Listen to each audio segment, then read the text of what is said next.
So first things first, what size zipper pouch do we want to make? This one was inspired by just wanting to keep my pens and my highlighters together in my backpack. So I used my favorite pen as my inspiration. So our next decision that we're going to make is our fabric. Now, as you can see here, this is a woven material. This is some woven denim. And by woven, I mean that it is woven on a grid. There's an X and a Y axis that the fabric is woven together on. A knit, on the other hand, is really stretchy. It's usually what t-shirts are made out of. And I wouldn't recommend it for this project. Remember, stretchy means spicy. When you're learning how to sew, don't do knits yet. For this project, we will also need some type of ruler or straight edge to measure things, some thread. This can be the same color or a contrasting color, some scissors, and a pen or pencil to mark things. You will also need a sewing machine that is threaded up and ready to go, or you can hand sew this project. It will take a little bit longer, but it is absolutely possible to do so.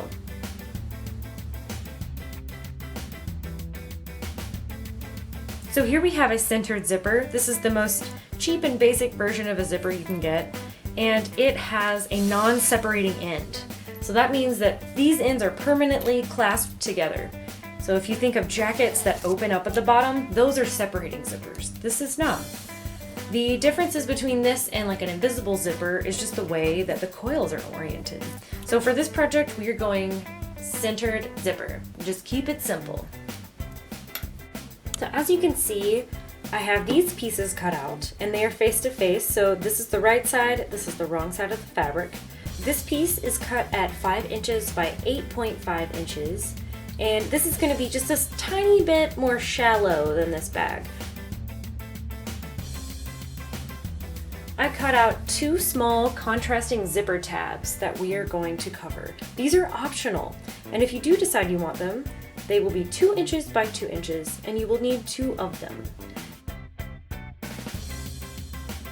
These we are going to fold in half and finger press, just like this. And they will come back into play in a few minutes. So right now I want to prep my zipper for how long it needs to be for this project. And to do that, I'm gonna cut it. Now these are my cutout pieces for the zipper pouch itself. And all I'm going to do is line them up to the edge and cut it. Since this is a plastic coil zipper, it cuts through pretty easily. So to get started, we are going to prep our zipper and add the tabs that we want on there. This is optional, you don't have to do this.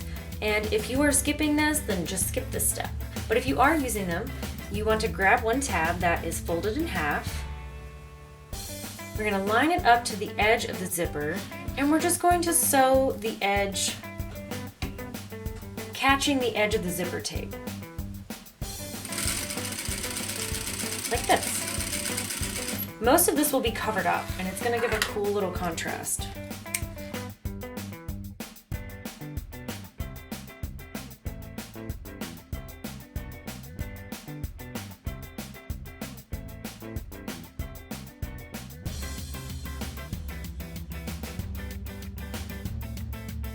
And there we go. We have a zipper with 2 little covers on it. It'll look pretty good. If you want to test it, go ahead and do so.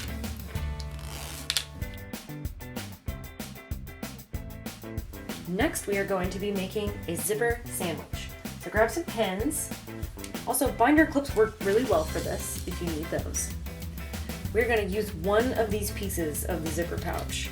And with the zipper laying down, face up, we are going to put the right side of the fabric, which is the printed side, facing the face of the zipper. So it's going to be facing away from you and down towards the table.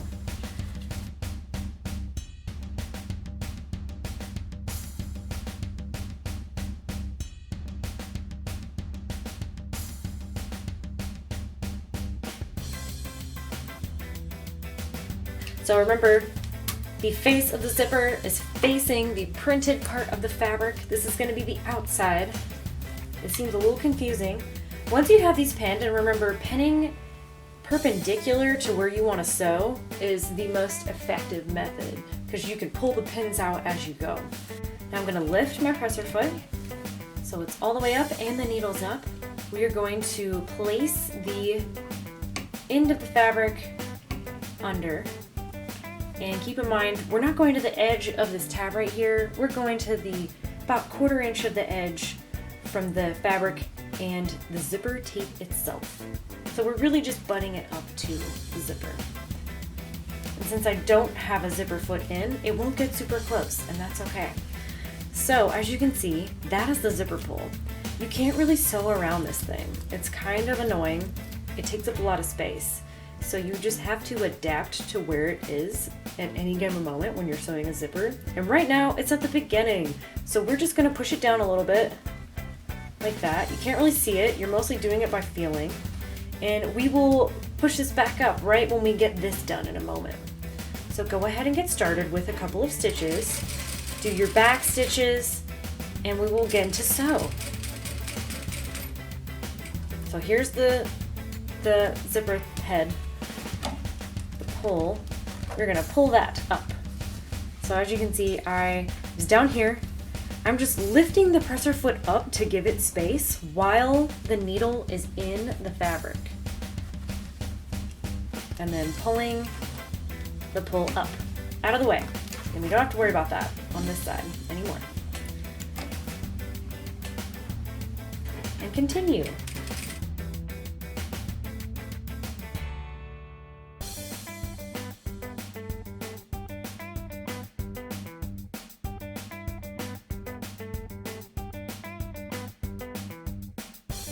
Half of our zipper pouch. It looks pretty good. We can always make sure at any point in the process our zipper still works. Woohoo! And if you don't have an iron, you can finger press this, so just push it down. It'll make it look more crisp. Now we're going to do the other half of the zipper sandwich. We're going to do the exact same thing on the opposite side. So doing the same thing that we just did, we're going to start at one end and line it up to the edge of this presser foot right here. That's where the edge of the cotton fabric is going to be. Do a couple of stitches to get started, and then sew. Now remember, this is the bottom of the zipper. We don't have to deal with the zipper pull yet.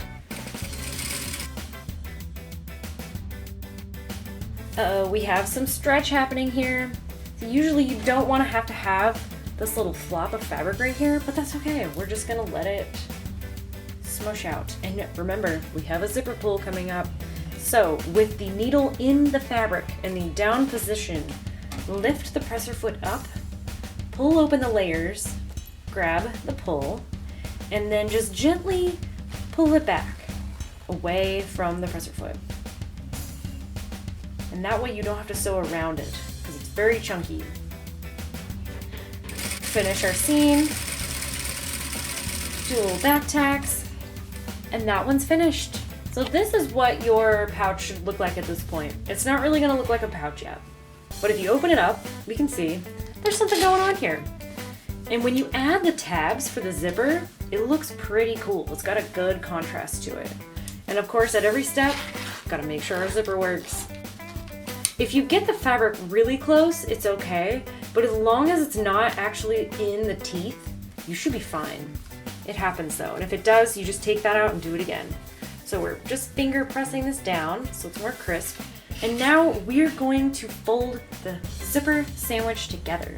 Before we do that, we want to make sure to open the zipper because we're about to sew this thing inside out shut.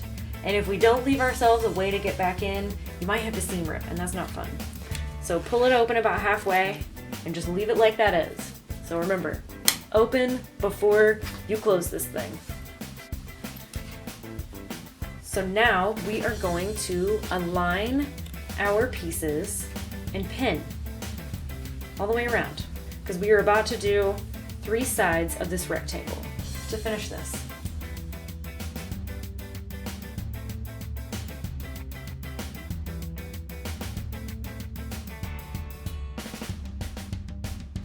So we are about to sew the 3 sides of this rectangle right here. Now, I don't want to start right here because this is a lot of fabric and it's not going to want to fit under my presser foot.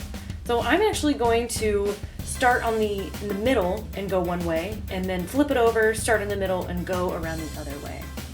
And I will show you why. So again, make sure to note where your 1/2 inch mark is. This is a little bit more than what we did for the zipper. So for me, it is to a specific line. You can also mark this with a Sharpie. And then do our back tack. And so, pulling out the pins as we go.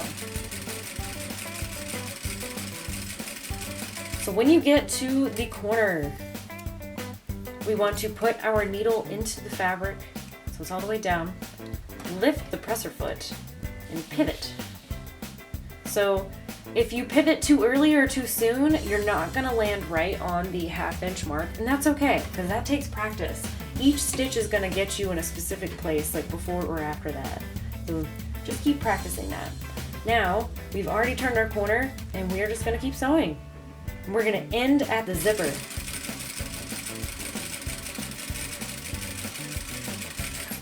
So I'm gonna take this out, and I'm just gonna hold it with my fingernail and just kind of feel where it is. We're almost there. My machine kind of stopped right here on its own, and I'm going to listen to my machine, and I'm going to stop.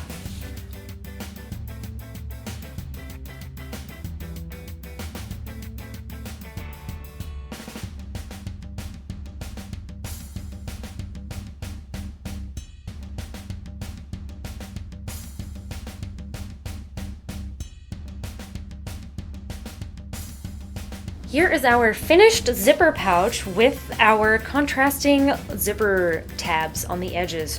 Remember, you don't have to do this step. If you don't want to deal with it or you don't have fabric for it, simply skip to the zipper sandwiching steps and go straight to those. So you can experiment with adding a lining, trying different sizes or depths or widths of zippers. You can also use different materials like pleather or faux fur if you want to get really funky, and just have fun with it. See what different prints and different combos you can do. You can also turn this into a purse. If you made this a little bit bigger and added some straps to it, you would have your own bag. And there's no need to spend any money on accessories.